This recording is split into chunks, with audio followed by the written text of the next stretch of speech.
Oi, gente, muito obrigado pela sua audiência, viu? E agora, nesse momento, eu preciso também agradecer ao nosso patrocinador, o WebMob, Olá Imobiliária de Locação. Imagine ter análise de todas as opções de seguro-fiança em menos de 1 minuto. São 8 opções para análise dos inquilinos, juntamente com o orçamento do seguro-incêndio. Fazemos tudo isso através da nossa plataforma, que é integrada com as seguradoras Porto Seguro, Tóquio Marine, Potencial e Tchu Seguros. Tudo isso já seria ótimo, não é?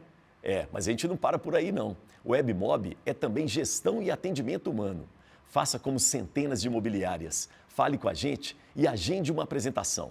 O WebMob. Acesse www.webmob.com.br ou então liga para a gente agora, ó, 31 98332 3971. E um bom programa para você. Bom papo!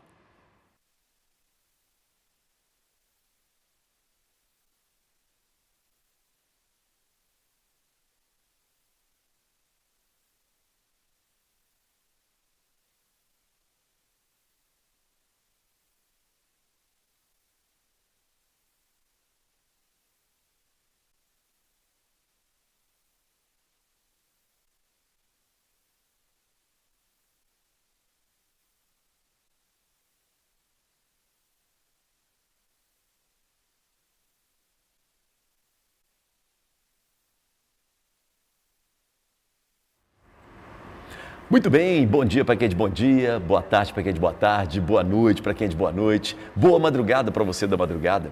Eu sempre cumprimento assim, sabe por quê? Porque você pode estar assistindo a gente a qualquer momento. Estamos no YouTube, começando mais um Papo com Elias. Qual que é a ideia do nosso Papo com Elias? É o seguinte, todo mundo tem uma boa história para contar, basta a gente saber como. E aí eu trago personagens, pessoas que vão contar um pouco da sua história para ampliar os horizontes de todos nós. E hoje eu tenho o prazer de receber aqui uma pessoa que eu tenho uma admiração muito grande. Fomos colegas de trabalho durante um tempo na TV Horizonte. Ele é professor, escritor, mas eu acho que ele, na verdade, eu tenho certeza, ele é um cronista da vida. Sabe, um filósofo cronista da vida? Eu encaro assim, paro e escuto, mas tem que ter tempo, tem que ter calma para poder entender. É com muito prazer que eu recebo aqui Eduardo Machado. Tudo bom, Eduardo? Bom, meu querido. Uma honra e uma alegria estar com vocês. Obrigado pela presença, viu, querido? Muito bom. Eu vou começar contigo de uma forma diferente. Vou começar com o final, geralmente o final do programa, o final do nosso papo. Eu quero te perguntar o seguinte, você acredita em Deus? Ele acredita em mim. Que ótima essa resposta. E porque ele acredita em mim, eu acredito nele também, sabe? Na verdade, é o fundamento da minha vida, da minha experiência como pessoa humana, esse encontro com o sagrado. Né? Eu acho que, uma vez um professor de história me falou uma coisa curiosa, ele disse assim, que nunca houve da história da humanidade, aliás, desde a pré-história, das civilizações mais primitivas até as mais avançadas, uma civilização que não tivesse construído um modelo de busca do sagrado. Sim. Esse desejo do humano. Né? Eu já tive alunos que falavam comigo, professor, graças a Deus, não acredito em Deus. É interessante. Essas coisas assim. Então, primeiro tem uma coisa dessa busca filosófica do sentido da vida. Mas para mim é mais do que isso. Foi um encontro, uma experiência de pessoa para pessoa. Eu me senti amado primeiro. E a minha busca, o meu desejo é responder esse amor que eu sinto que ele tem por mim. Religião e Deus são coisas diferentes para você? Sim.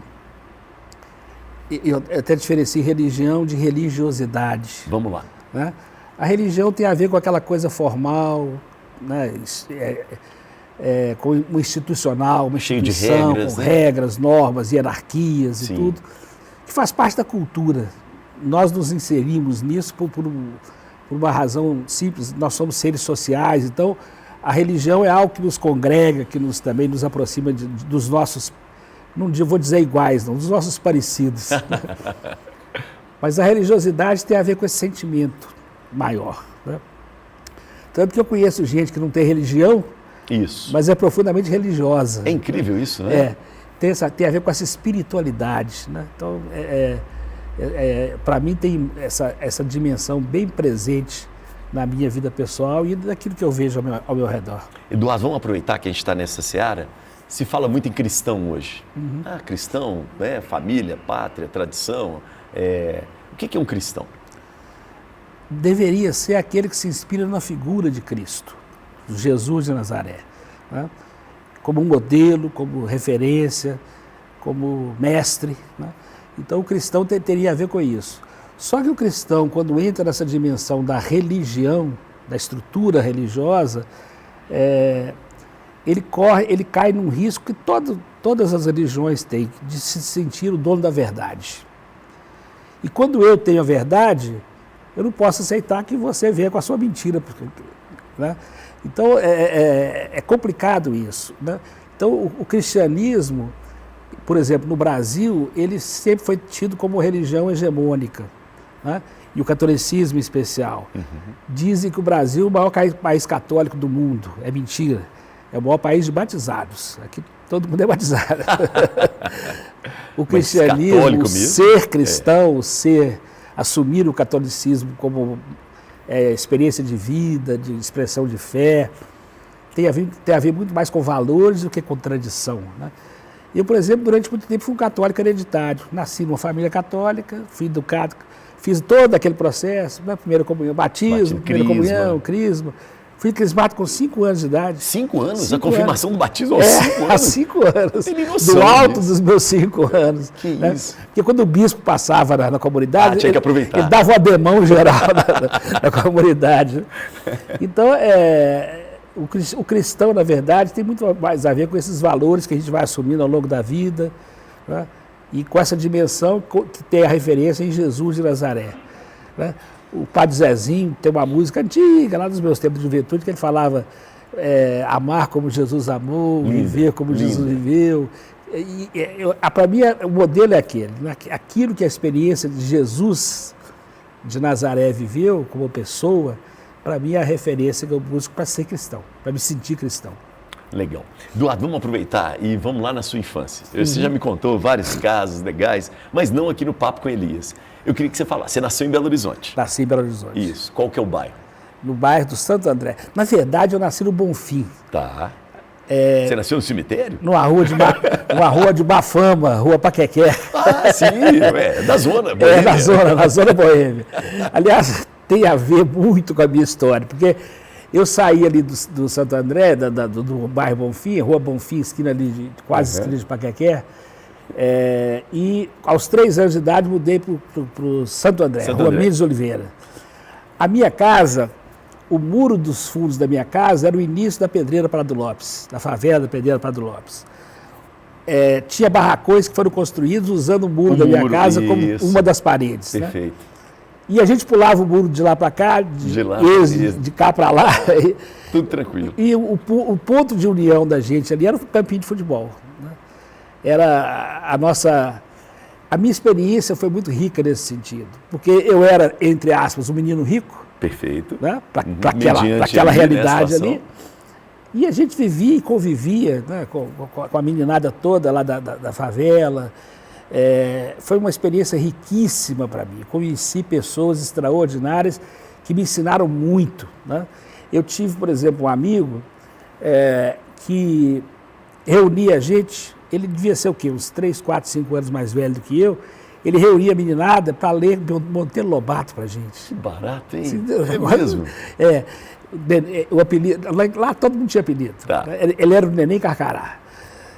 Francisco. Ele morava na Pedreira? Morava lá no bairro. No bairro, tá.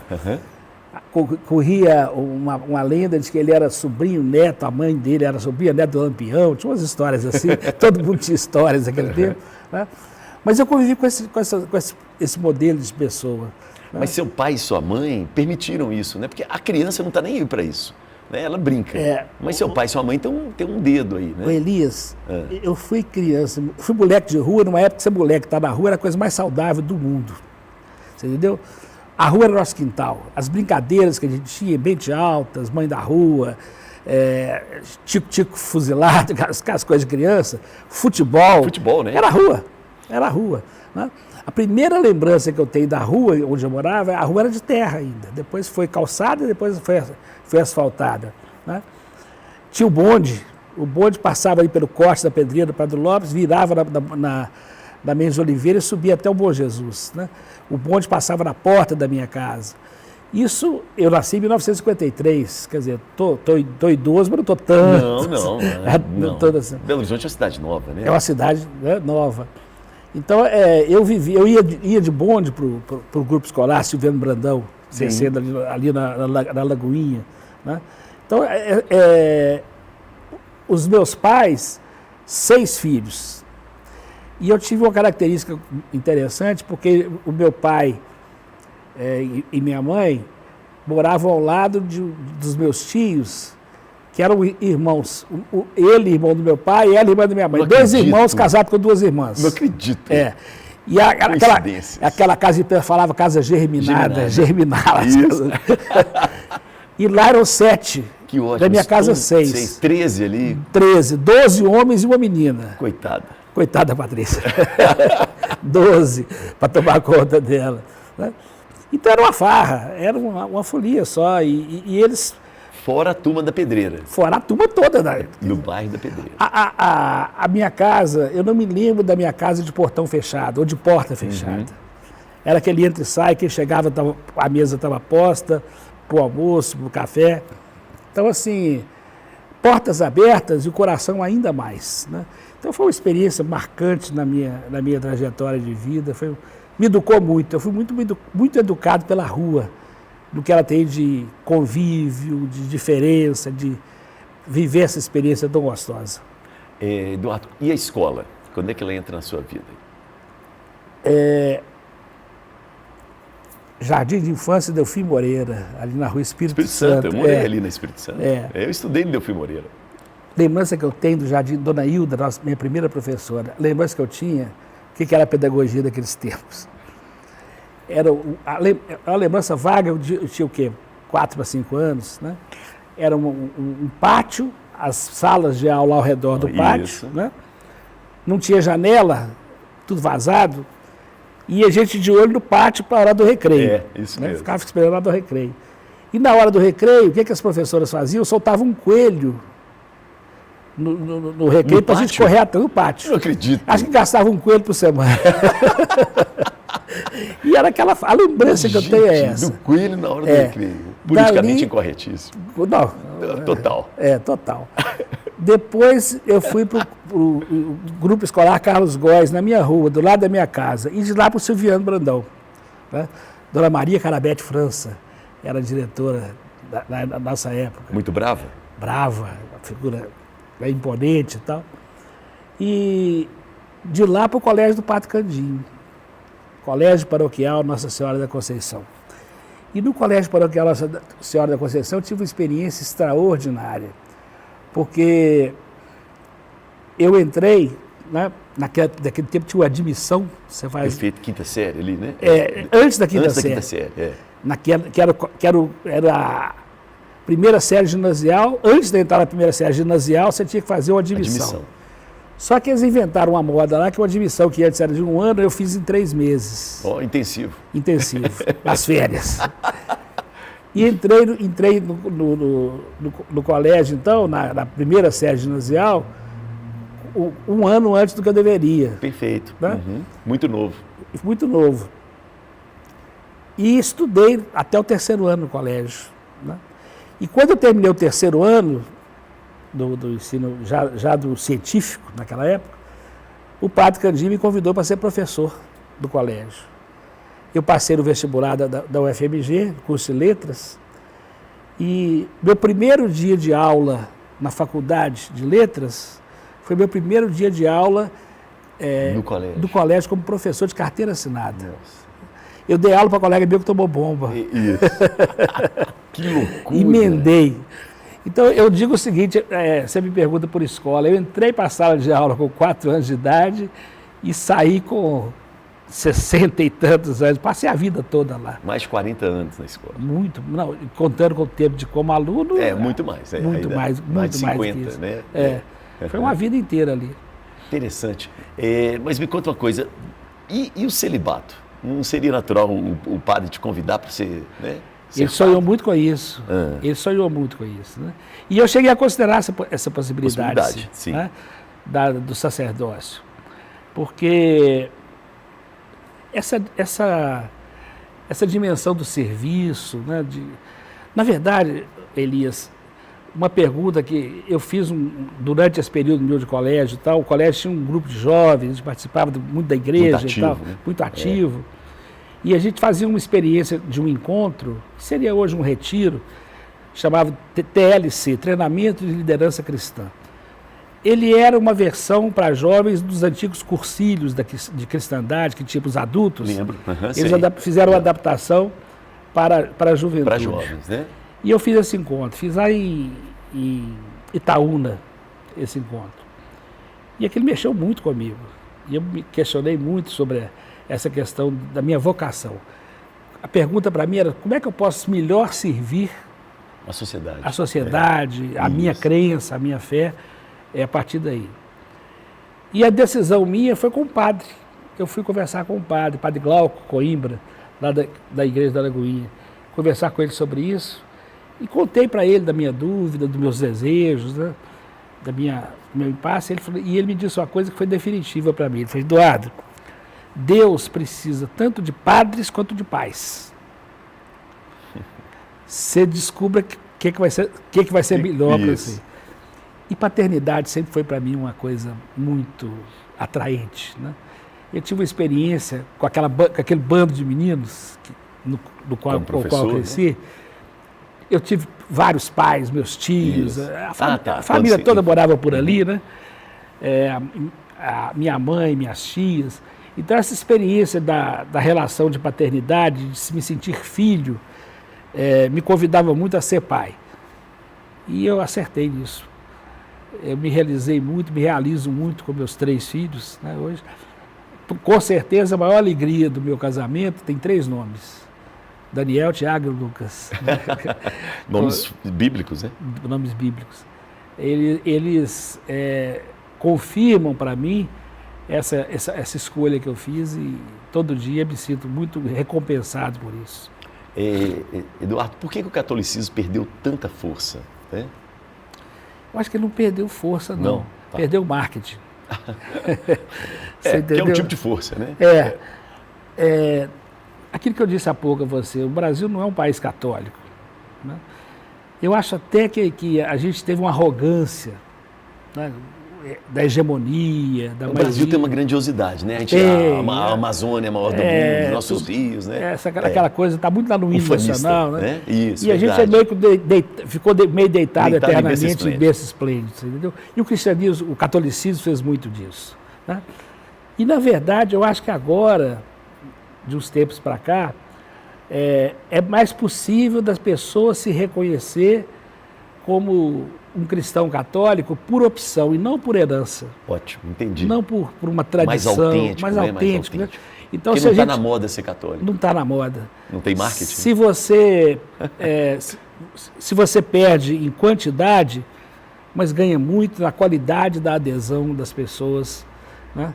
E eu prefiro, eu me lembro de uma expressão que me incomodava desde sempre, a pessoa falava assim, eu sou católico, mas não sou praticante.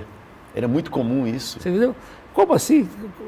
Católico não praticante. Era uma definição. Era uma definição. Com perdão da expressão, que diabo é isso? Que show da Xuxa é esse? Né? Como se fala hoje. Como assim, né? Eu sou, mas não sou. E a Igreja Católica aceitava isso, né? Aceitava. Só para ter números, talvez. Era confortável isso. E foi péssimo para a Igreja. Foi péssimo, foi muito ruim. Né? Mas hoje eu percebo, assim, nas experiências que eu tenho, às vezes sou convidado, por exemplo, um bate-papo numa paróquia, com grupos, né? Ou mesmo nas redes sociais, eu estou muito presente lá. O retorno que eu tenho tem muito a ver com essa experiência da adesão. A fé cristã que habita em mim tem a ver com esse desejo, essa busca de uma experiência religiosa e de religiosidade. Não é uma herança, não é uma tradição assim que eu estou continuando, nasci católico como se fosse um sobrenome, Martins Machado. Né? Eu não escolhi ser Martins Machado, herdei do meu pai e da minha mãe. A maioria das pessoas também não escolheram ser católico. Né? Isso ficou muito ruim, é muito ruim isso. Era muito ruim. Era. Porque dava uma falsa impressão, né? Essa hegemonia e tudo. E aí, em algum momento da pessoa, né, faltava a religiosidade, o sagrado, e aí... Aquele Deus que nos era apresentado, Elias, na hora H ele não servia não. Que ótimo, fale mais sobre isso. Não. Qual que é a imagem que eu tinha de Deus da minha infância?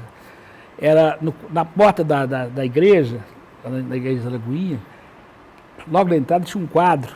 Esse quadro tinha um triângulo e dentro desse triângulo tinha um olho. E debaixo do quadro, debaixo do olho, tinha uma frase: Deus me vê e me julgará. Nossa! Deus era isso. As mães, as tias, as catequistas caprichavam no negrito, né? Deus vê tudo, tudo. E você já ficava pensando, nossa, será que ele viu aquela cena do banheiro? Viu? E aí ficava uma relação com Deus que não era de amor, era de medo.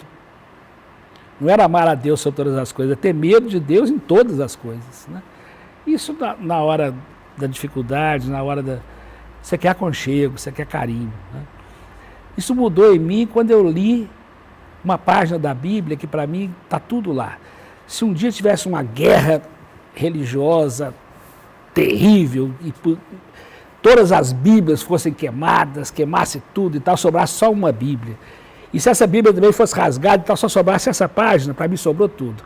A parábola do Pai Misericordioso, que nós apelidamos erradamente de parábola do Filho Pródigo. Isso, Está tudo lá, né? Você tem um pai, que o filho mais novo chega para ele, pai, ó, estou cansado dessa vida aqui. O menino ficava vendo televisão, você via aquelas coisas lá, aquele mundão da Zona Sul Carioca, em praias e tal, aquela coisa toda. Eu quero outra vida, eu morava na roça, trabalhava no campo, me dá minha parte da herança. E o pai, surpreendentemente, dá. Vai. E o menino vai embora. É incrível, né? E joga para tudo, joga para cima, viveu tudo que podia. Quando ele volta, ele ia ser só eu o pai dessa história. Esse menino ficava bonito e doutor. Eu falei, bonito e doutor. Voltou? Voltou? Agora você vai. Cadê a grana que você viu? Isso, Que você levou? A tendência é essa. O que o pai faz? Ele não espera nem o filho chegar, ele corre ao encontro do filho, abraça. Manda fazer uma festa, manda fazer um churrasco. E tem um detalhe dessa história que eu acho genial na pedagogia de Jesus, que é o filho mais velho, que somos nós. O filho mais velho emburra. Faz birra. Nessa festa não entra. E o pai vai lá. Também. Esse pai também, eu vou te contar. O pai vai lá, meu filho, entra. Não, esse seu filho aí gastou o dinheiro todo com as prostitutas e jogou, dilapidou a herança que o senhor deu para ele, tá? Agora ele volta e o senhor faz uma festa para ele, dá para ele o anel da família. O anel da família na tradição judaica era símbolo da herança. Ele passou a ter direito de novo à herança. Uma nova herança. Ele não entra nessa festa. E o pai disse para ele, meu filho, seu irmão estava morto e voltou à vida. Estava perdido e foi encontrado. Nós temos que festejar. E aí veio o detalhe fantástico.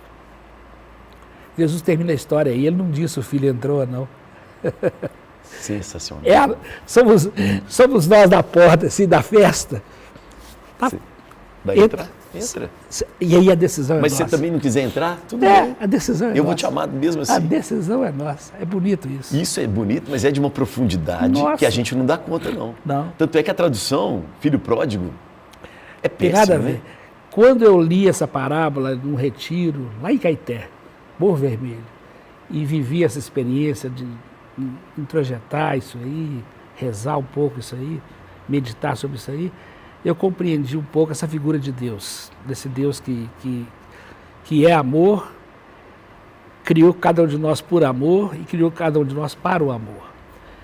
Essa trilogia amorosa, que nele se expressa na Trindade, na fé cristã, essa trilogia amorosa, ela se revelou para mim dessa forma simples, uma coisa nada espetacular, nada hollywoodiano, aquela coisa, né, dos 10 mandamentos, de mar abrindo, nada disso. Da coisa silenciosa do dia a dia, das coisas mais banais do dia a dia, essa presença amorosa de um Deus que está lá, tão diferente daquele que antes me vigiava com aquele olho. Ele está sempre comigo, não é para me vigiar, é para me amar e me convidar a viver esse amor junto com Ele. Então, eu creio que você não acredita em pecado. O pecado, para mim, eu não acredito, eu mudo um pouco o olhar, né? O pecado antes que me foi ensinado era a contabilidade.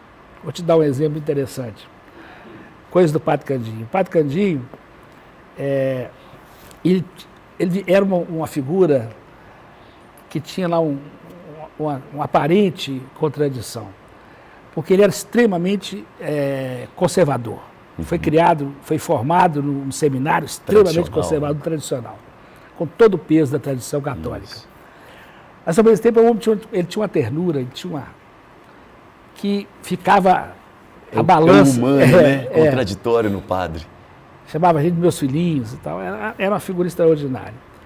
Mas a tradição pesa. E ele, por exemplo, lá no colégio, ele era diretor do colégio, e ele dava aula para a gente de tudo, de matemática, de religião, de um monte de coisa. E ele um dia, na sala de aula, falou assim, olha, fez uma lista de pecados que a gente tinha que confessar. Adolescentes, o pecado maior era masturbação. Sim. E ele falou, masturbação é pecado e é pecado mortal. Mortal. Ele usava essa expressão. Usava essa expressão. Porque tinha pecado mortal e o venial. Isso. O venial você ia para o purgatório. Tá. E o mortal era direto do quinto dos infernos, de cabeça para baixo. E aí todo mundo assim, aí um mais corajoso, Padre Candinho, mas... Tem certeza disso? Cada um.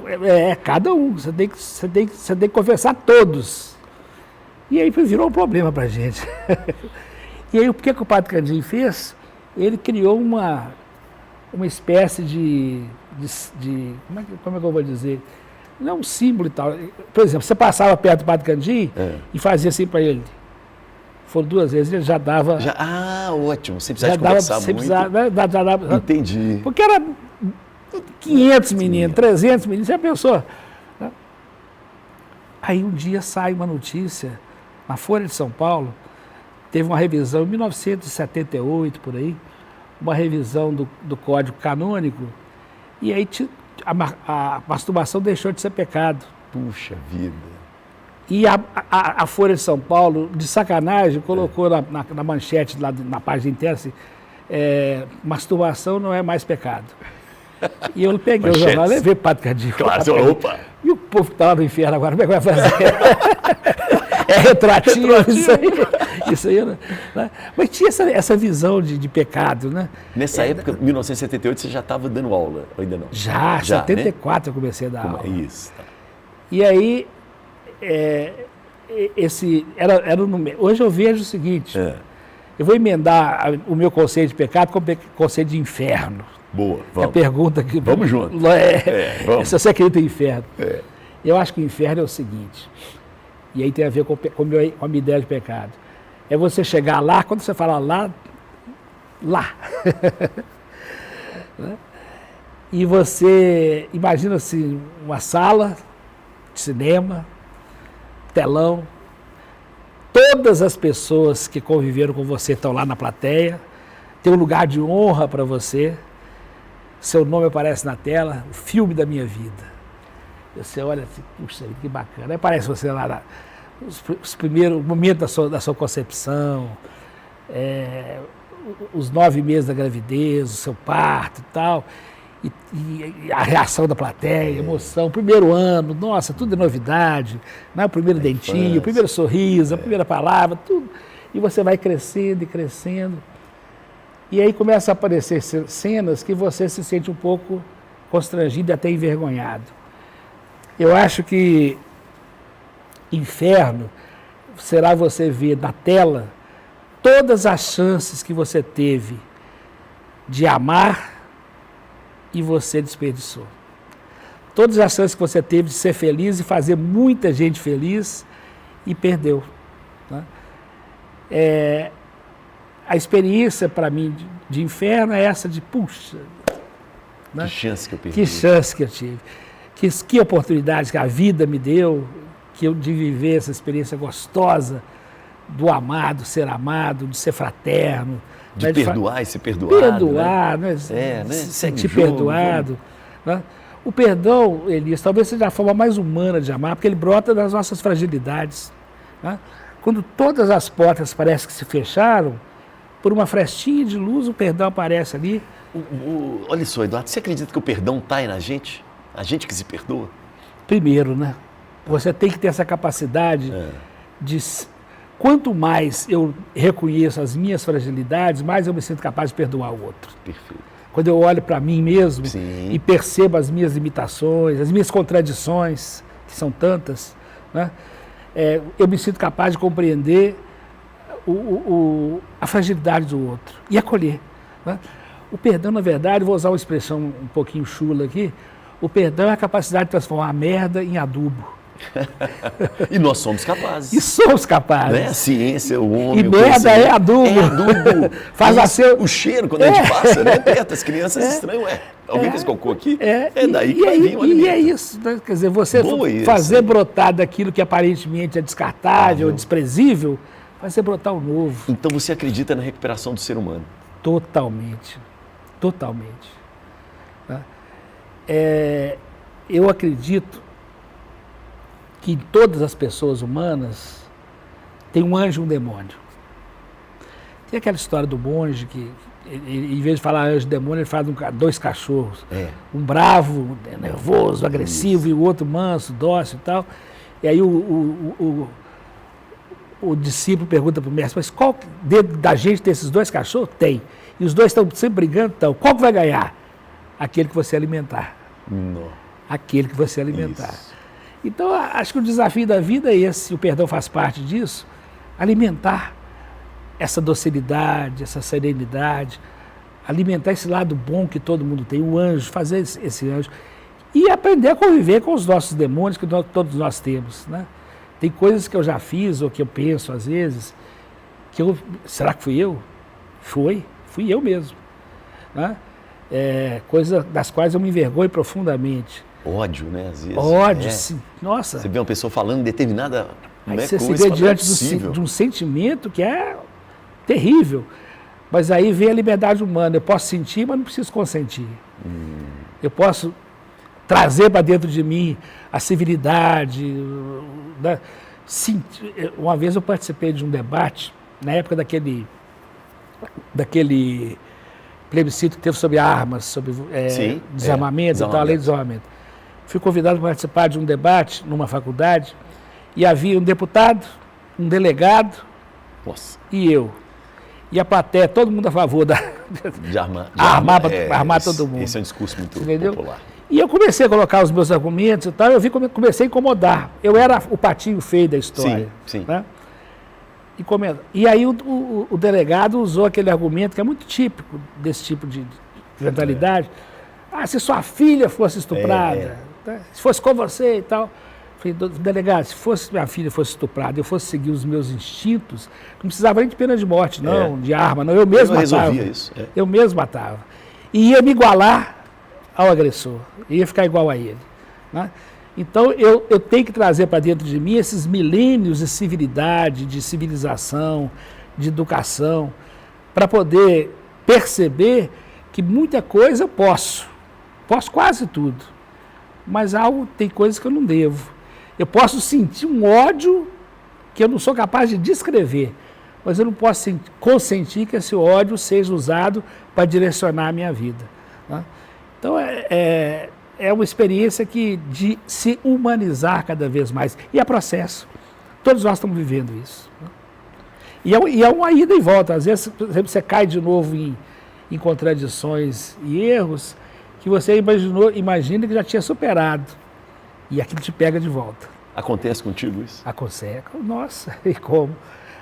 O apóstolo Paulo tem uma passagem que ele fala assim, ele usa a expressão um aguilhão na carne. Aquilo que eu pensei que eu já superei e tal, a minha vaidade já conquistou, me ferrou de novo e me mostra, calma. Você tem netos? Não tem. Não tem ainda, né? Não tem ainda. E é um trauma da minha vida. Um trauma. Tomara que meus filhos não vejam, que eu não estou cobrando, não. Não, eles vão ver. Uma cobrança tranquila. Não é cobrança, não. porque eu acho que neto deve ser um negócio. Eu vejo meus amigos, né? Eu acho que a criança me encanta. Criança, eu acho que... Toda vez que eu vejo a criança, eu falo, Deus continua acreditando na gente. Olha aí. Porque a gente aprende com as crianças. Nossa! Né?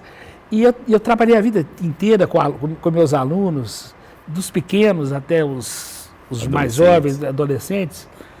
Aquilo é encantador. Eu fui um privilegiado, extraordinariamente privilegiado.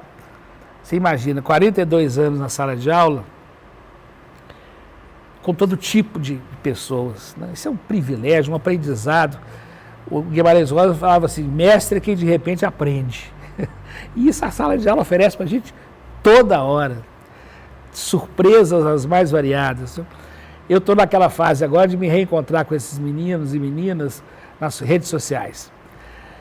A minha geração de professores teve esse privilégio. Porque antes, o aluno terminou o curso, vai embora, sumia um ou outro sem contar. Agora não, está todo mundo lá. Muito legal isso, né? Muito legal. As redes sociais usadas para o bem, né? Para coisa boa. Elias, vamos dizer bem, né? Que ferramenta fantástica. Não é? Que ferramenta fantástica, né? Eles fazem encontros de 30 anos de formados e encontra a turma toda. Não, você marca uma pessoa na rede social... E daqui a pouco vem outra, que também, no caso seu, né, imagina, você marca um aluno de uma turma X, aí um outro aluno daquela turma vem também e aparece. E aparece e lembram de coisas que, numa aula que eu dei há 30 anos atrás, um texto que foi lido na sala de aula. Fantástico. O danado do menino guardou aquele texto e está lá e manda para mim, e a gente conversa, e a gente se reencontra, né?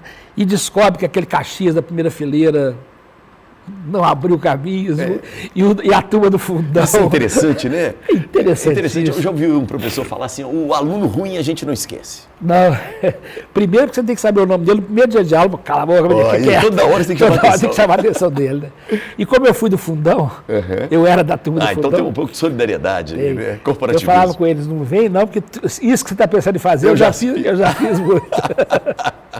Vamos aproveitar, mas também assim, a escola é algo que também se institucionalizou muito, né? E na verdade o capitalismo ele tem essa condição de, digamos assim, aproveitar o que existe na humanidade para tentar tirar lucro. E aí salas de aulas cheias, muita aula, você me falou aqui fora do ar que você chegou um momento que pesou, não pesou? Como é que foi isso aí para você? Olha, tem um lado prático e tem um lado mais dos sentimentos. O lado prático é o seguinte, a escola, em função dessa visão capitalista, foi transformando o professor em um funcionário igual os bancos fizeram com a gente. Você hoje é funcionário do banco. Hoje é nem funcionário, é colaborador. Colaborador. Pior ainda. Mas o caixa, antes, que fazia o serviço. Lá, agora você tem que fazer lá... E lá no e acha lindo. Caixa automático, que ótimo, autonomia. Maravilha e tal. Aí deu um problema. Para quem eu vou? Ou uma pessoa idosa, por exemplo, as dificuldades que tem, né, senhas e aquela coisa toda. Essa parafernália que tem um lado da tecnologia que facilita a vida da gente, mas por outro lado também distancia. Antes eu conhecia o gerente do banco. Eu sou do tempo que o gerente sabia meu nome. Né? Hoje eu muda. Você não vai mais em agência bancária, você resolve tudo do celular, quase tudo do celular. Né? As escolas fizeram mais ou menos isso. O professor, eu antes preparava, por exemplo, uma prova, eu fazia aquilo à mão, eu sou do tempo do mimeógrafo. Do mimeógrafo a álcool. Cheiro maravilhoso. Fazia aquilo lá, rodava. Depois veio o offset. Aí você fazia o modelo e tal, mandava para o datilógrafo, o datilógrafo datilografava, devolvia, você corrigia, fazia lá um desenho, uma coisa qualquer, imprimia tudo. Hoje o professor já tem que fazer todo esse serviço. Né?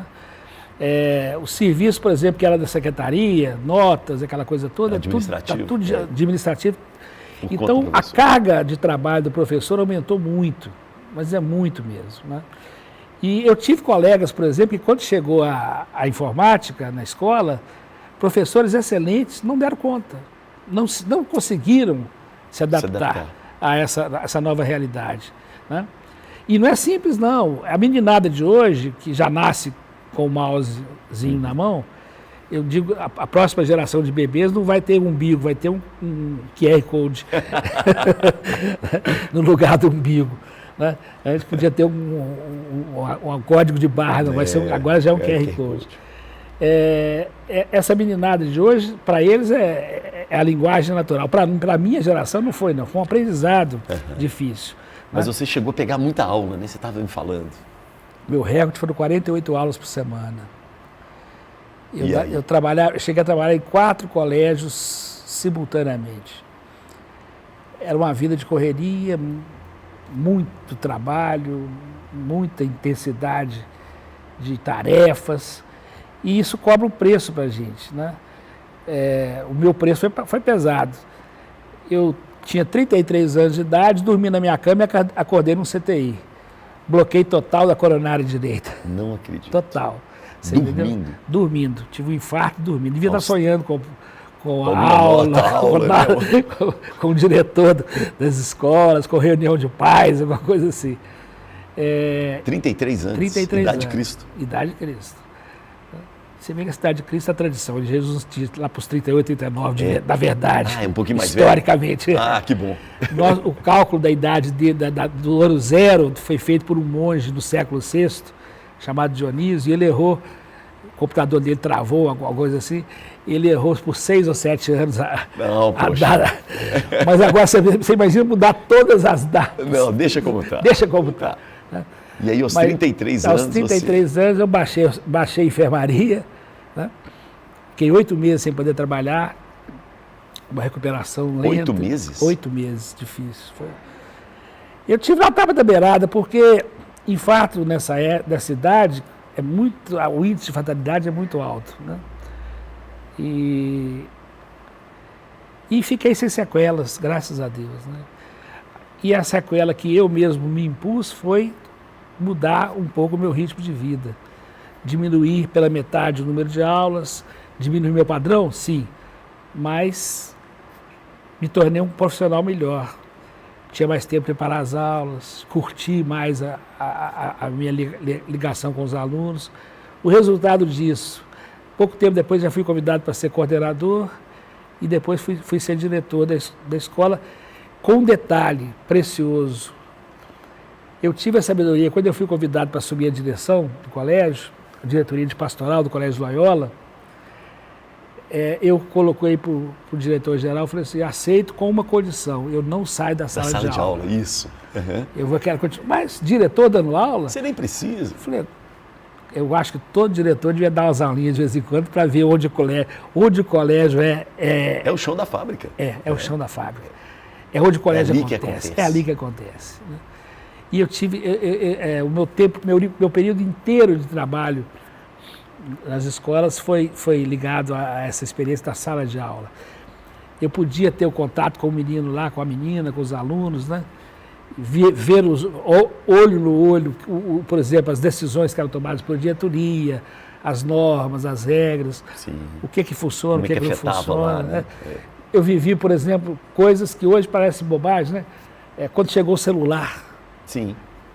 Agora está voltando a discussão, né? Na Austrália proibiram e tal. Mas não podia celular. Não podia no início. Não podia calculadora. Não podia usar calculadora. Bem lembrado. Né? Então eu vi eu fui testemunha ocular, eu vi chegar a tatuagem, eu vi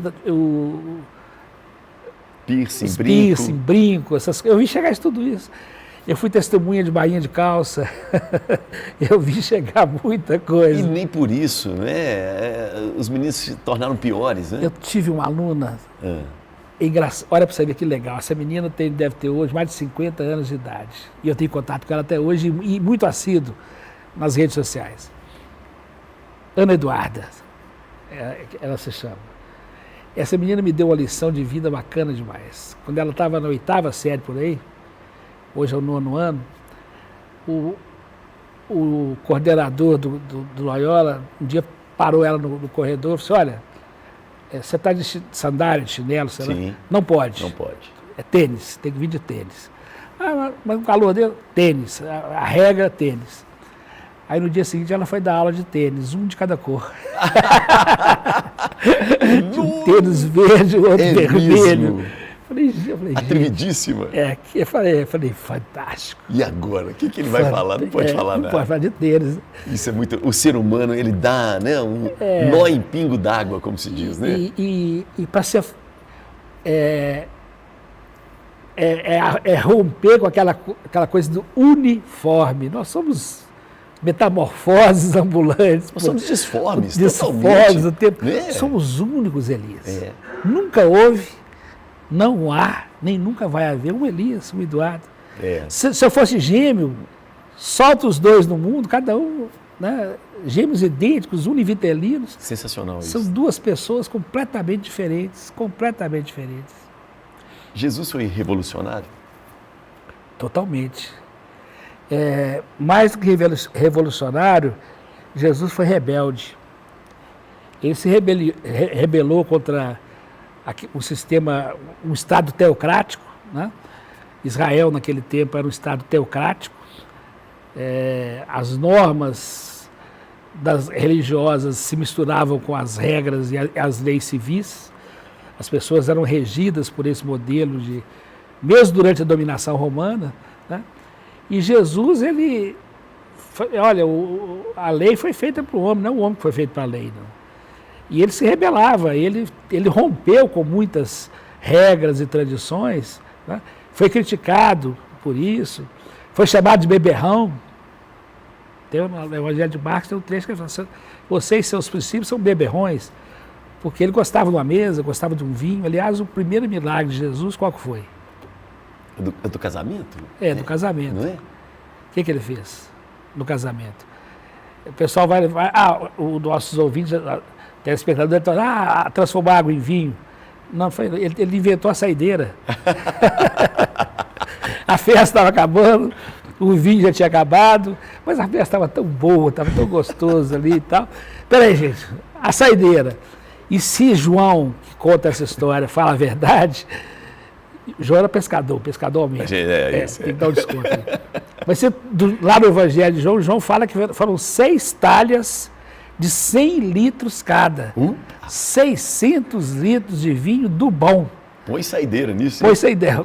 Faça ideia o estado que Tomé saiu dessa festa. Esse Jesus humano, você entendeu? Ele rompeu muito com essas... Então, mais rebelde do que mais rebelde. Que é uma coisa importante, você diferenciar o rebelde do revoltado.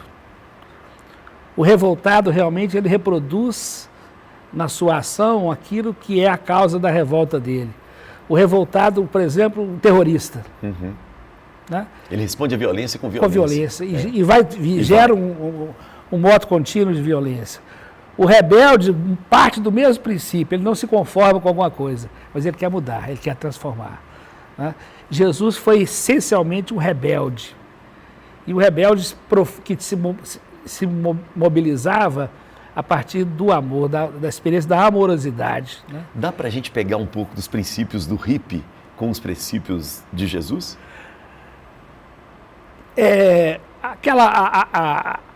Essa dualidade paz e amor, que foi um pouco a síntese do movimento hippie, né? Que você viveu, né? E rebeldia. E rebeldia tem muito a ver com essa figura de Jesus, né? Cabeludo, sem ler, sem documento, andava para todo lado, sandália e tal. Então, é possível a gente pensar assim, que muitos dos líderes, talvez, do movimento hippie, na sua visão anárquica e de romper com estruturas e tal, tenham encontrado na figura de Jesus uma inspiração, um modelo, né, que inspirava muita gente. Né? Tem um filme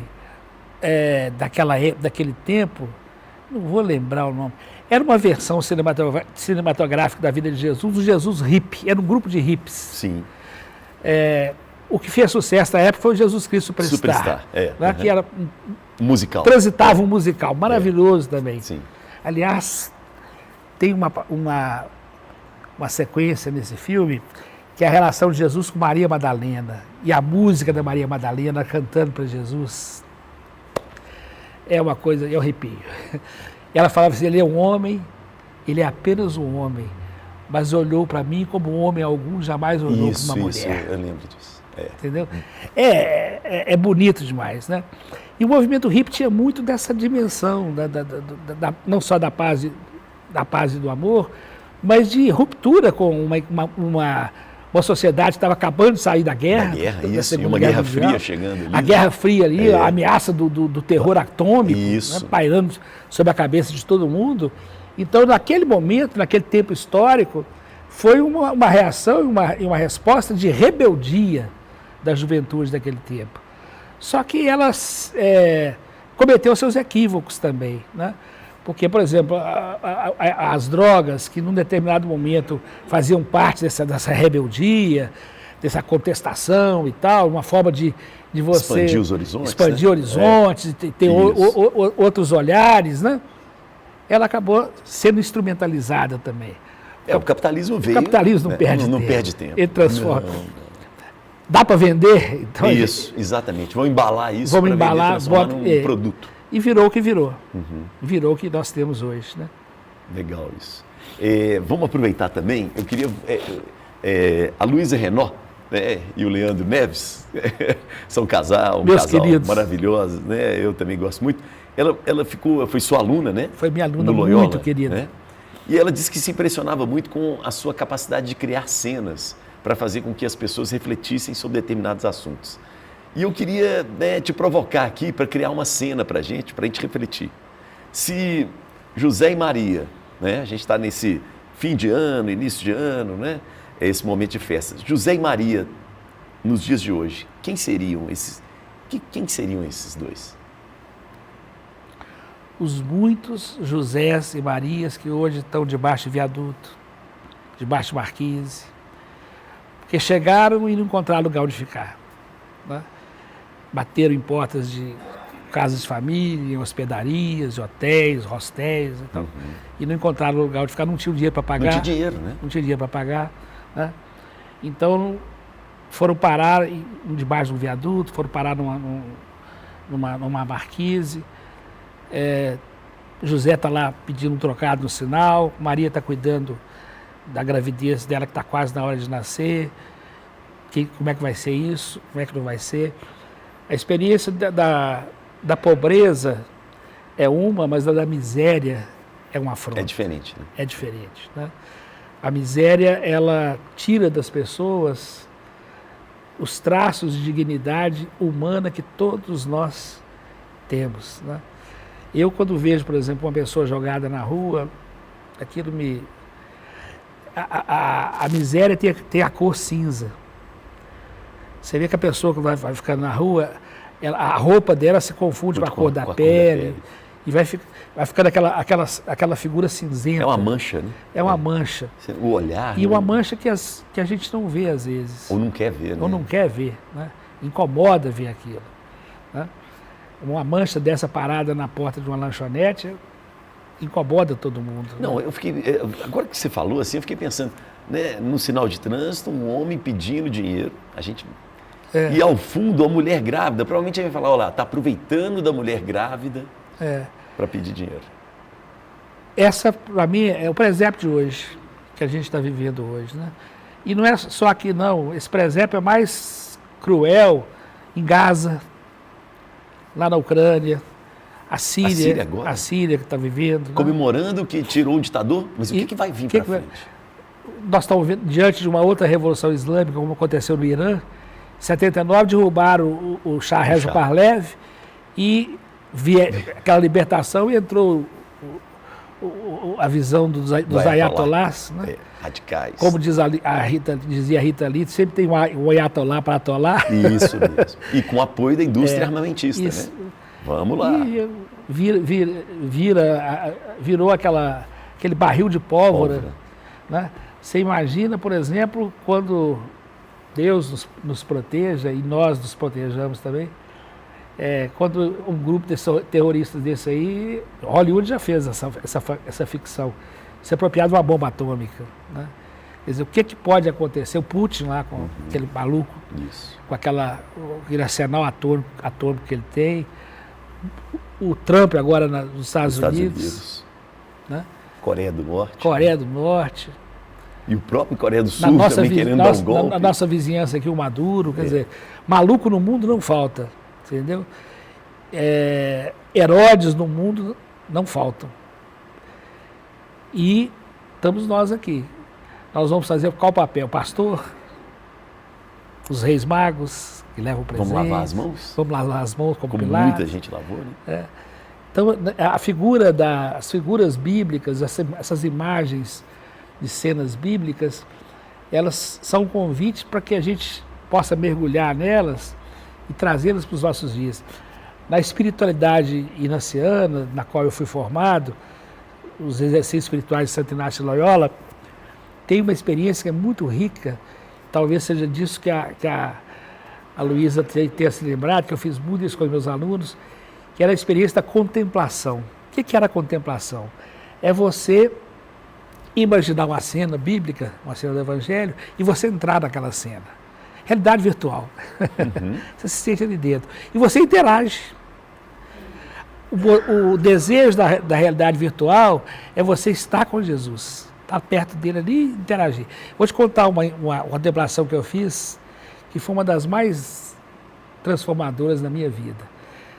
Quando Jesus estava lá com os discípulos, uma multidão cercando, e eu estava no meio.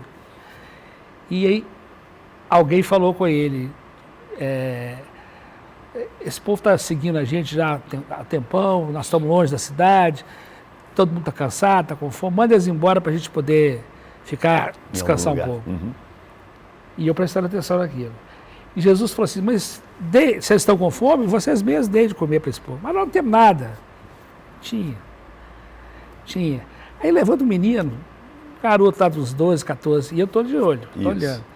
Levando um menino, falou assim, senhor, eu tenho aqui 5 pães, 3 peixes, 2 peixes. Uhum. É o que eu tenho, mas se o senhor quiser, meu filho, vem cá. E eu olhando aquela cena. Vem cá, me dá aqui. Trouxe a cena. Jesus pegou era uma sardinha frita, pegou o pão, partiu o pão e fez um sanduíche, esfarinhou lá a sardinha, fez um sanduíche, deu um pedaço para o Pedro, um pedaço para o João, um pedaço para o Tomé, foi distribuindo aquilo. Acabou. Ficou todo mundo sem graça e tal. Aí alguém, tem aqui uma pega de banana caturra, o outro levou, tem um frango assado, todo mundo tinha. A gente já faz isso.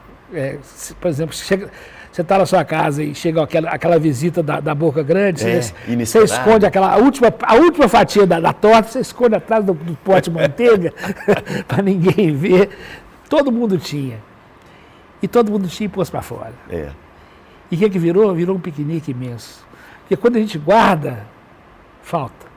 Quando você distribui, sobra. Lanche coletivo na escola, não é isso? Cada um leva um pouquinho, junto lá e faz aquela mesa. Não falta, acaba sobrando. Sobra, e sobrou 12 cestos. Você entendeu? E no final dessa história, eu me imaginei assim, Jesus passando no meio do pessoal e rindo, aquela folia, aquela brincadeira, gente cantando. E aí, ele pegou um pedaço de pão, pegou um pedaço de peixe, fez um sanduíche e me deu. E me deu uma taça, um copo com vinho. E eu senti naquele momento que ele não estava querendo alimentar meu corpo, ele estava querendo alimentar a minha alma. O olhar dele para mim, a experiência dele, daquele gesto tão pessoal, né?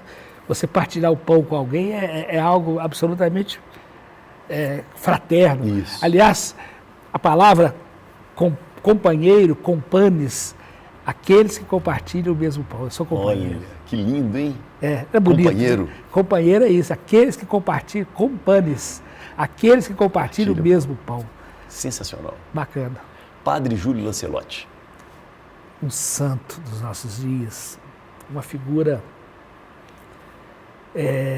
admirável em todos os sentidos, né?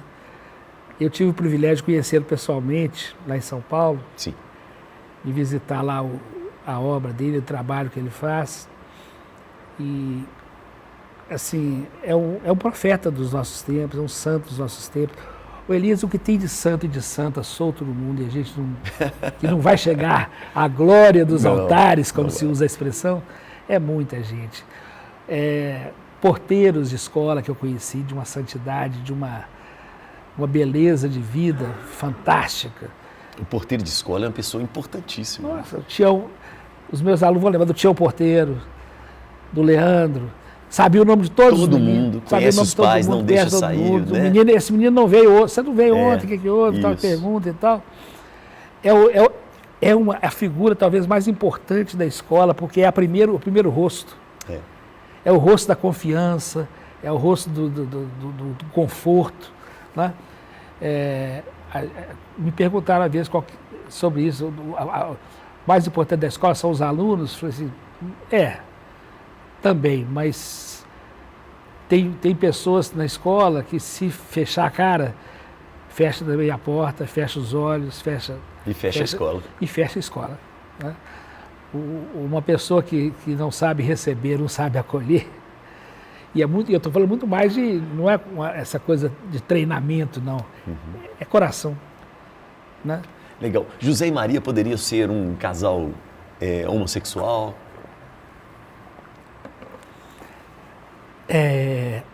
Bom, para ter Jesus não, né? A não ser que fosse adotado. Sim. Ou inseminação artificial.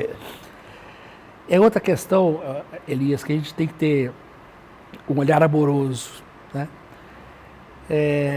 A experiência do amor, eu tenho um trabalho, entre aspas, eu presido cerimônias de casamento que não tem nada a ver com religião, tem a ver com religiosidade. Fiz o casamento da Luísa e do Leandro. Eu vou fazer agora, daqui a pouco tempo, o casamento de um casal, duas meninas, homoafetivos. Quando elas me procuraram, me perguntaram, você celebra casamento homoafetivo? Eu falei assim, não, eu celebro o amor. Vocês se amam. Aquela empresa que faz convite de casamento deveria ter feito a mesma pergunta, né? Que depois ela não fez, né? Porque vocês se amam muito, então. Eu não sou celebrante. No casamento, os celebrantes são os noivos. O noivo e a noiva, ou os noivos, ou as noivas. O padre, o pastor, mesmo no casamento tradicional, o padre, o pastor, o rabino, o juiz lá no cartório, eles presidem uma cerimônia, eles fazem a ligação ou a mediação entre um casal e uma comunidade. No caso do casamento da igreja, por exemplo, teoricamente as pessoas que estão ali são da mesma crença, da mesma fé, o padre é o mediador disso, mas os celebrantes são os noivos, eles é que celebram. Né? E no meu papel é esse, eu presido cerimônias leigas, onde a abordagem da religiosidade, da espiritualidade, depende da opção dos noivos. Né? Isso é um lado da minha vida hoje que me alegra profundamente. Eu sou muito privilegiado, porque eu sou chamado para entrar na vida das pessoas num momento como esse. Né? E você sabe que você vai ficar na memória das pessoas no momento mais especial que elas possam ver, celebrar o amor. Quando eu falei da Luísa e do Leandro, eu falei com ela isso na época. Falei, Luísa, quando ela me convidou, eu falei, Luísa, eu falei de amor para você como professor a minha vida inteira. E agora estou coroando e celebrando com vocês, junto com vocês, o amor que vocês estão vivendo. Isso é muito bacana. É um privilégio. Vamos entrar um pouco na comunicação, que você também é uma pessoa da comunicação. E eu me lembro de você, né, quando eu fazia o Caleidoscópio na TV Horizonte, você tinha um quadro sensacional sobre todas as coisas. Isso. Como é que nasceu aquela ideia? Aquela ideia nasceu da cabecinha do coração de uma amiga muito querida minha, que era diretora do Jornal de Opinião. Sim, diretora da Igreja Católica. Da Igreja Católica. Era o jornal, depois foi assumido pela Arquidiocese e tal. A Graziela Cruz. Sim, isso, sim, fantástico. A Graziela, ela é diretora lá de artística, e ela lia, eu escrevia no Jornal de Opinião, eu tinha uma página no Jornal de Opinião. Né?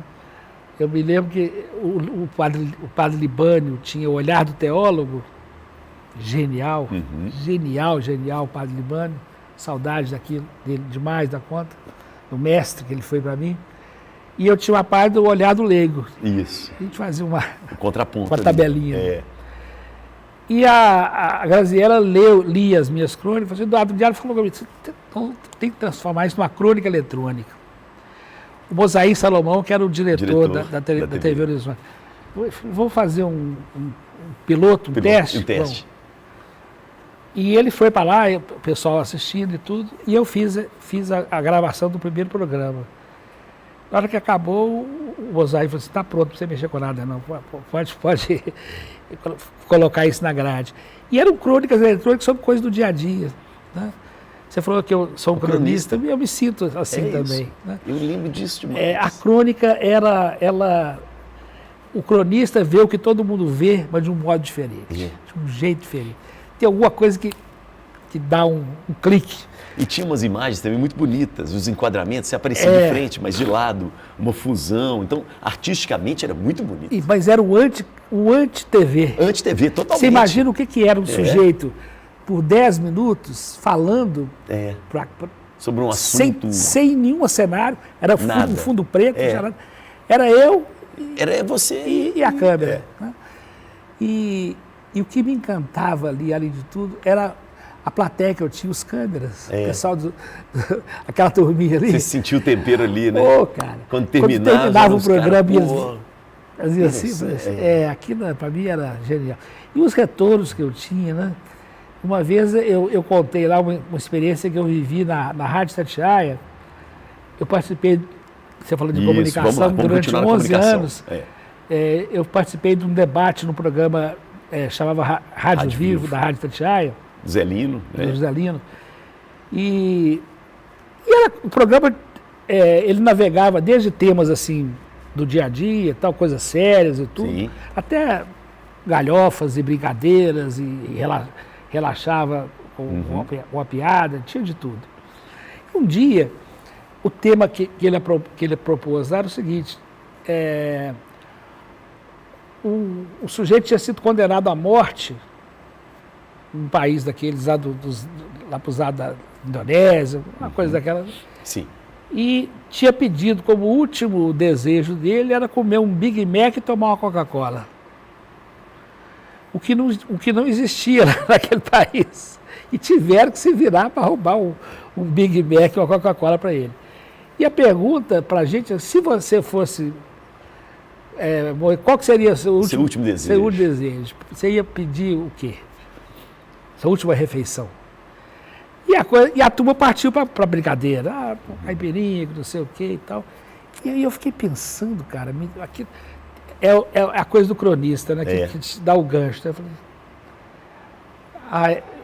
quando chegou a minha vez, eu falei assim, eu queria o pão eucarístico, a comunhão, o pão e o vinho.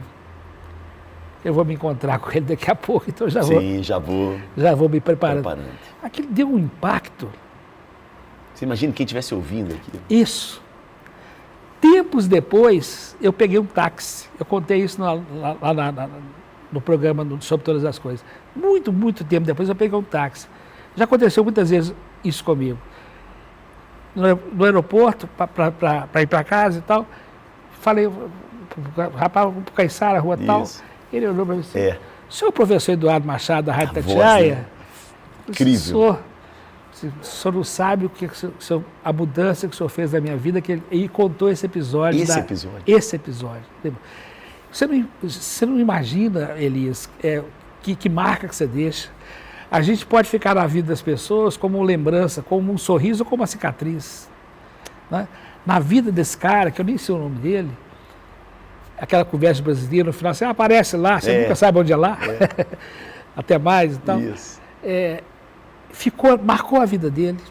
Segundo ele, mudou muita coisa na vida dele. Eu não sei o que foi. Nem o que, né? E nem era meu propósito. Né? Naquele momento, a pergunta que foi feita, eu podia muito bem, que eu sou muito brincalhão, adoro, o humor para mim podia ter embarcado nessa. Podia ter embarcado nessa, mas aquele me deu um estalo. Um clique, né? assim. Um clique. Poxa, de verdade, eu queria comungar, pão e vinho.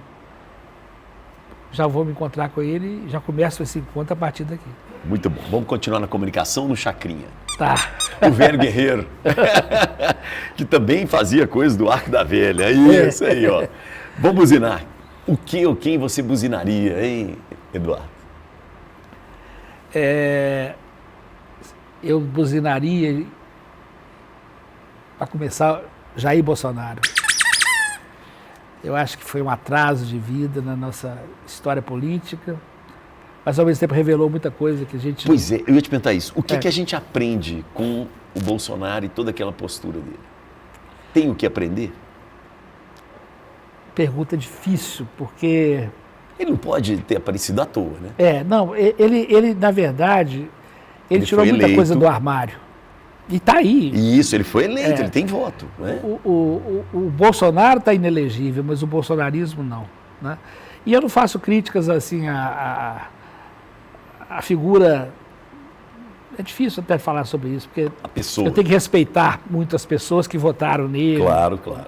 Teve muita gente que votou nele por acreditar que precisava mudar muita coisa e tal, esse movimento de mudança. Nem todo mundo que votou é extrema-direita, é radical. Não é não. Né? Tanto que muita gente está hoje decepcionada com os desdobramentos todos, né, dessa história que veio à tona agora, dos planos lá de golpe de Estado e tudo. Mas o Bolsonaro, acho que foi um atraso de vida, mas ao mesmo tempo revelou o quanto que nós temos ainda para caminhar e para amadurecer como cidadão, como seres de política.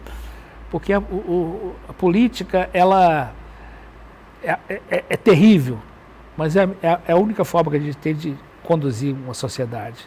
Não tem no dia a dia da gente, no dia a dia da gente. Não é só política partidária. O Churchill que falava que a democracia é a pior de todos os regimes, com exceção de todos os outros. Né? É o que a gente tem pela frente, é o que a gente tem que construir. E eu acho que o bolsonarismo e o Bolsonaro foi uma cunha um intervalo que pode ter esse lado positivo de nos revelar o que a gente não deve ser. Você entendeu? E não que os outros, o Lula, que hoje nos deu aquele susto, né? Na expectativa do que vem pela frente, o PT e aquela coisa toda, também tem muita coisa, tem muitos pecados. Claro. Né? Tem muita coisa para evoluir, mas pelo menos apontam na direção de uma civilidade. Um diálogo. Um diálogo. É possível dialogar. É possível dialogar. Quando tínhamos o PT e o PSDB, né, existia era algum possível, tipo de diálogo. Era possível. Mas isso foi rompido, né? Isso foi rompido, brutalmente rompido. Né? E aí o ódio colocado ali, né? E violência, né? Quer dizer, a antítese do amor, quer dizer, leva as pessoas a se isolarem, a se fecharem em seus grupos, né? O contrário do amor não é o ódio, é a solidão. E a gente pode ser solitário em grupos, né? A gente pode ficar fechado nos nossos guetos, nas nossas bolhas. Né? Isso é terrível, terrível, terrível. Porque a bolha te cega, ela não te permite ver o que está lá, o universo maior que tá lá fora. Interessante, boa buzinada, interessante, muito boa. E eu aproveito também já para entrar no outro assunto que eu sempre pergunto, e acho que tem a ver um pouco com o que a gente estava conversando sobre o momento dos hippies no mundo. Muito se discute na nossa sociedade a questão da legalização da maconha. Qual é a sua opinião, Eduardo? Sou meio Cazuza nesse ponto. Eu acho que a proibição, a criminalização das drogas já mostrou que não funciona, entendeu? Por outro lado, países que fizeram a experiência do liberou geral passaram por dificuldades, passam por dificuldades. Sim. Eu não vou colocar maconha nesse balaio, não. Porque a maconha talvez seja a menos prejudicial de todas as drogas. A droga mais prejudicial socialmente é o álcool e está aí liberado. Está aí liberado em geral, e não só liberado, mas incentivada e essa coisa toda. Mas já tivemos experiências em países democráticos, absolutamente democráticos, como os Estados Unidos, na época da lei seca, lá nos anos 30, e deu Al Capone, deu os gangsters, deu no que deu. Né? A história é uma grande mestra, ela ensina pra gente mais a conta. Mas a gente é teimoso, né? A gente é teimoso, a gente é burro. A gente é burro, A gente é burro, às vezes, para aprender, você entendeu? Mas tá claro que a proibição pura e simples não... Esse caminho não deu certo. Não deu século certo, XX, a violência, né? Violência, corrupção, você entendeu? O dono da boca não está na favela, Não é aquele Não. sujeito de sandália havaiana que foi arrastado, algemado. Não está lá, ele não está lá. Né? Tá muitas vezes em lugares que a gente nem imaginava que poderia estar. Hoje, por exemplo, a gente está tendo informações cada vez mais críveis de investimento que o crime organizado faz hoje para eleger representantes, para eleger... É um crime organizado mesmo. Eleger, organizado... pagando estudos para passarem em concurso, para serem juízes, para serem... Tem todo um esquema. Então, assim, o Estado não vai, né, em determinados lugares. Não chega. A igreja já não vai. O exemplo que a gente tem do Rio de Janeiro é outra grande lição da história. Né? O Rio começa com a tolerância em relação ao jogo do bicho. A glamorização do jogo dos banqueiros do jogo do bicho. E futebol, tal. carnaval. Futebol, carnaval, doações, praia, né?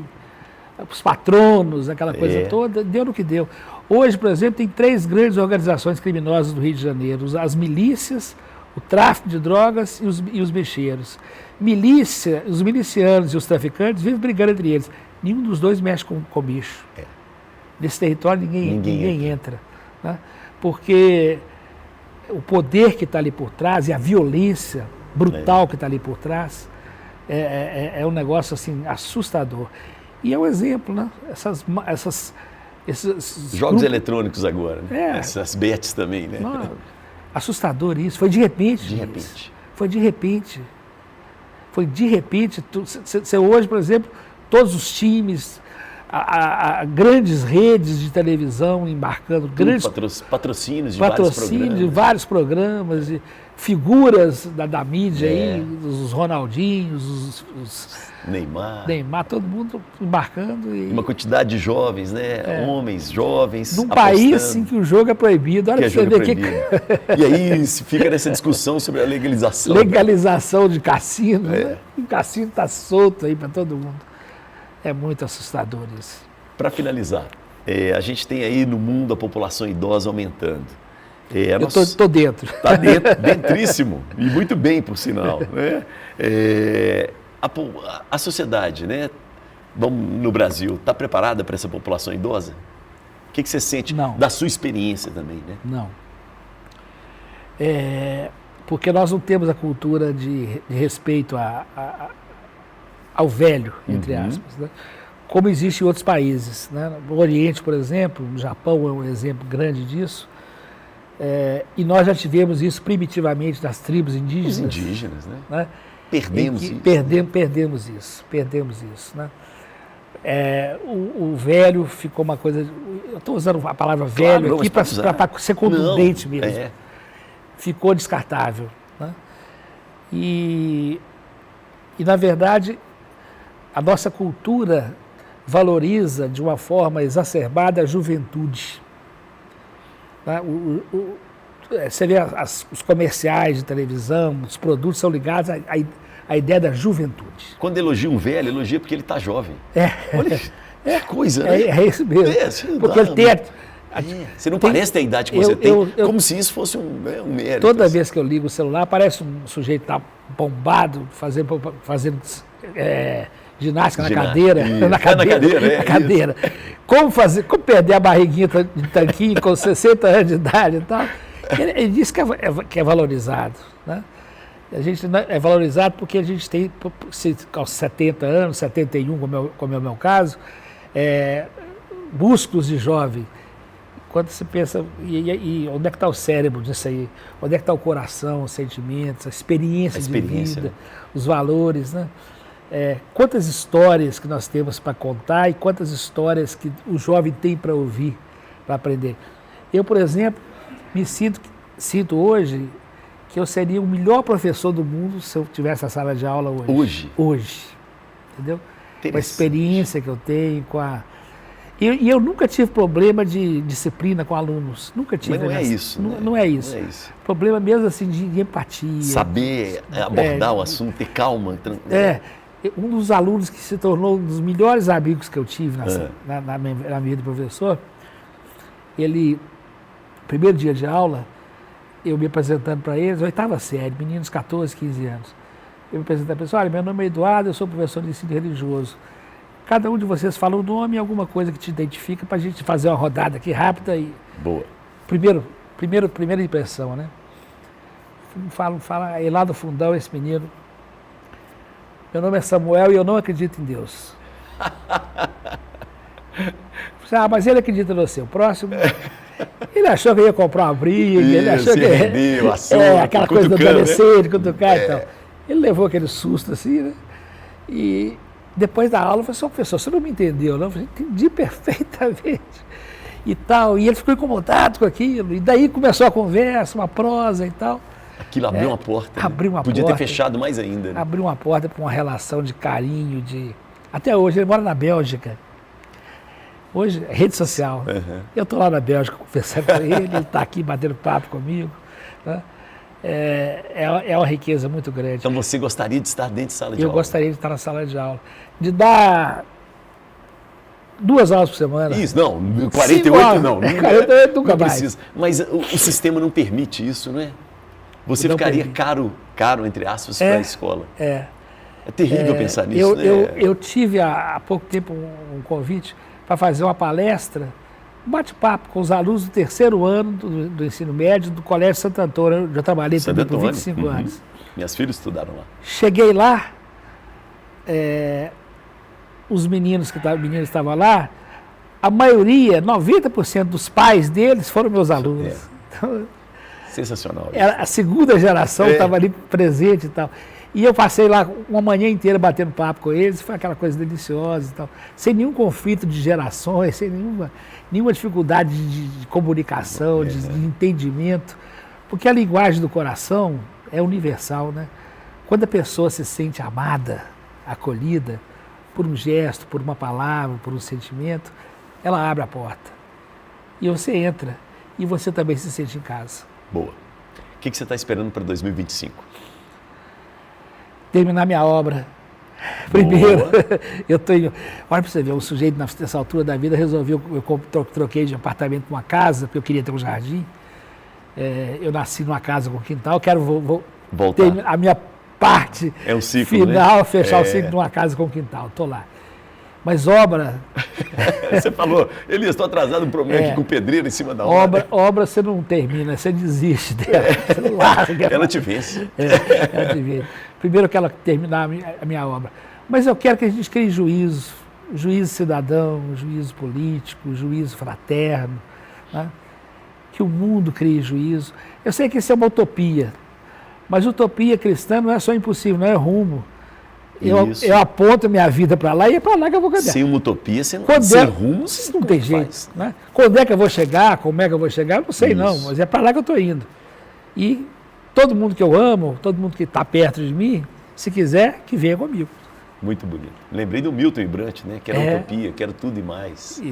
Quero felicidade nos olhos de um pai, né? São José da Costa Rica, Coração Civil. Isso cantado na época da ditadura. Da ditadura. Né? E já falava em milícia. Tem a palavra milícia nessa música. Sensacional. Sensacional. Eduardo, obrigado, viu? Sensacional foi estar aqui com você. Querido, obrigado por tudo sempre, viu? Sempre, uma alegria muito bacana, tá bom? Tá joia, querido. Joia. Fechamos então, né? Nosso papo com Elias, maravilhoso, para a gente refletir um pouco sobre a nossa vida, aproveitando o final de ano, né? Sem nenhuma hipocrisia, a gente acaba no final do ano querendo pensar um pouco na nossa vida. E aí a gente convidou esse maravilhoso cronista, professor, escritor, Eduardo Machado. Muito bom. E os horizontes se ampliaram, tá bom? Mas os horizontes do coração, tá, gente? Beijo para quem é de beijo, abraço para quem é de abraço. E eu sobrei, lembrando que vai lá no nosso Instagram, o @papo com Elias, para a gente poder se conhecer melhor. E no meu também, o @elias.sunshine. Valeu!